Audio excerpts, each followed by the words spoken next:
დიდი მადლობა მანუელ. ჩვენ ახლახან გქონდა ძალიან ნაყოფიერი შეხვედრა, სადაც 59 ქვეყანა შევიკრიბეთ ერთი ძალიან მარტივი გზავნილისა და წინადადების გარშემო. მსოფლიოს ჭირდება ჰორმუზის სრუტე. სრულად ღია, რადგან ასე ვინარჩუნებთ დაბალ ფასებს ჩვენი ხალხისთვის და თავიდან ვირიდებთ გლობალურ ეკონომიკურ ზეას. ამიტომ ყველანი დავთანხმდით, იყო ნამდვილი ერთიანობა იმ შეხვედრაზე, რომელიც ახლახან ჩავატარეთ. რაც ნამდვილად გვინდა ვიხილოთ, ეს არის მოლაპარაკებებზე დაბრუნება და გრძელვადიანი შეთანხმება, მათ შორის სრუტის ხელახლა გახსნა.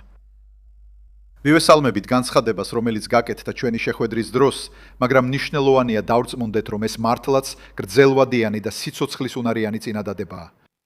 და თუ ასეა, ეს კიდევ უფრო აძლიერებს იმ სამუშაოს მნიშვნელობას, რომელსაც დღეს ნაშოა დღეს ვასრულებთ.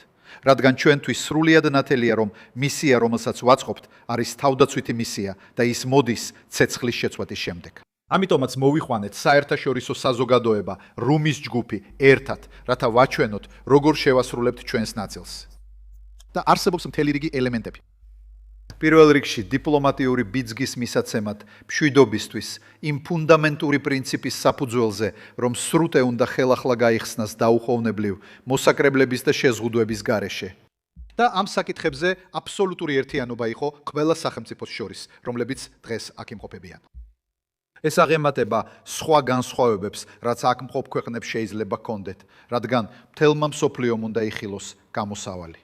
მეორე, ჩვენ უნდა ვმართოთ ეკონომიკური შოკი, თავიდან ავიცილოთ არასაჭირო სავაჭრო შეზღუდვები და უჭიროთ მხარი ენერგეტიკულ და სურსათის უსაფრთხოებას და ინდუსტრიას. იმისთვის, რომ საზღვაო ტრანსპორტი აღდგეს, როგორც კი პირობები ამის საშუალებას მოგცემს.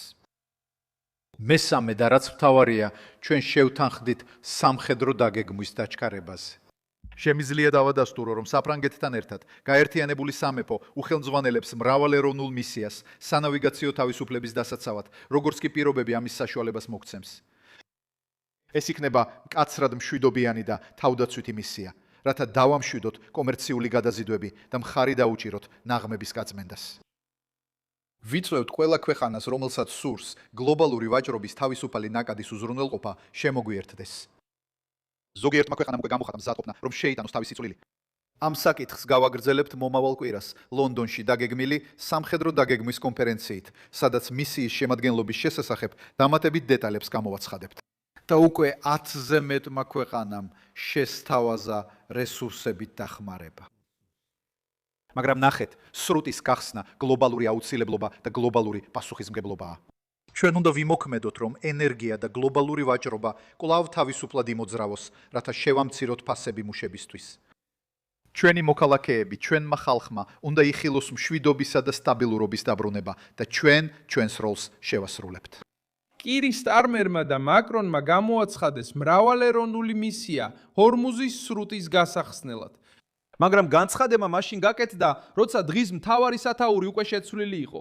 ამ პარასკევს 2026 წლის 17 აპრილს ირანის საგარეო საქმეთა მინისტრმა აბას არაქშიმ განაცხადა, რომ ცეცხლის შეწყვეტის პერიოდში კომერციული გემებისთვის გასასვლელი სრულად ღია იყო და დონალდ ტრამპმა განაცხადა, რომ სრუტე მზად იყო ოპერირებისთვის. და სრული გასასვლელი ხაზგასმით აღნიშნა, რომ საზღვაო ბლოკადა გაგრძელდებოდა მხოლოდ ირანის წინააღმდეგ საბოლოო შეთანხმებამდე. ამით კიდევ ერთხელ ევროპული ქვეყნები უხერხულ მდგომარეობაში აღმოჩნდნენ კრიზისის ფონზე ჰორმუზის სრუტეში.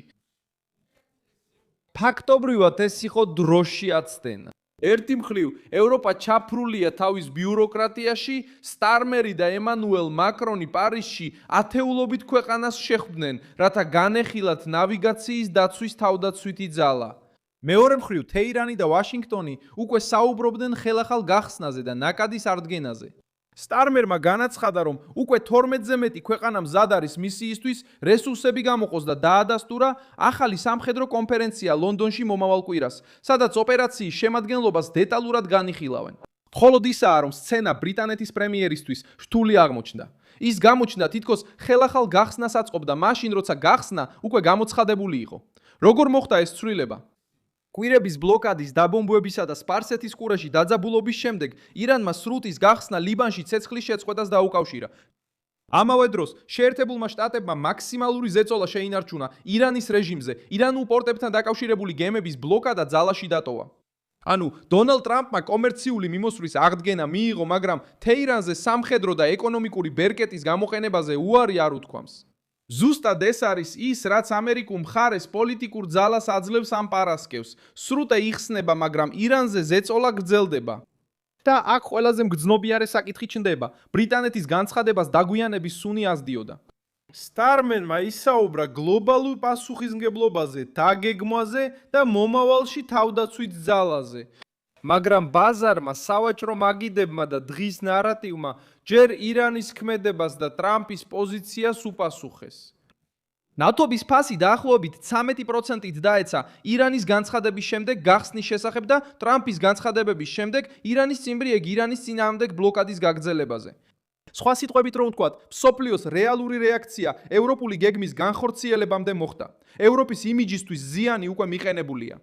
რადგან მთავარი კითხვა მარტივია, თუ სრუტე უკვე გამოცხადებული იყო გახსნილად ამ პარასკევს, რატომ გამოჩნდა ბრიტანეთის პრემიერი, რომელიც ყიდდა მისიას იმის გასახსნელად, რაც უკვე გახსნილად იყო გამოცხადებული?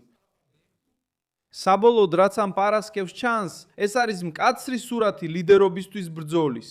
ევროპა ცდილობდა გამოჩენილიყო როგორც საერთაშორისო გადაწყვეტის ლიდერი, მაგრამ დრო მის წინააღმდეგ მუშაობდა. სანამ პარიზი საუბრობდა შეხვედრაზე, აქტივებსა და მომავალ კვირაში თავდაცვით გეგმაზე, თეირანი კომერციული გახსნის შესახებ აცხადებდა. და დონალდ ტრამპი ამტკიცებდა, რომ ჰორმუზი მზად იყო ბიზნესისთვის, ირანზე ალყას კი ინარჩუნებდა.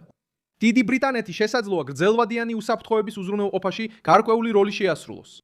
მაგრამ დღევანდელი პოლიტიკური გავლენის თვალსაზრისით სურათი ნათელი იყო. კირ სტარმერი და ემანუელ მაკრონი ლიდერებად გამოჩენას ცდილობდნენ, მაგრამ სინამდვილეში მათი გეოპოლიტიკური უმნიშვნელობა სრულიად დამამცირებელი აღმოჩნდა.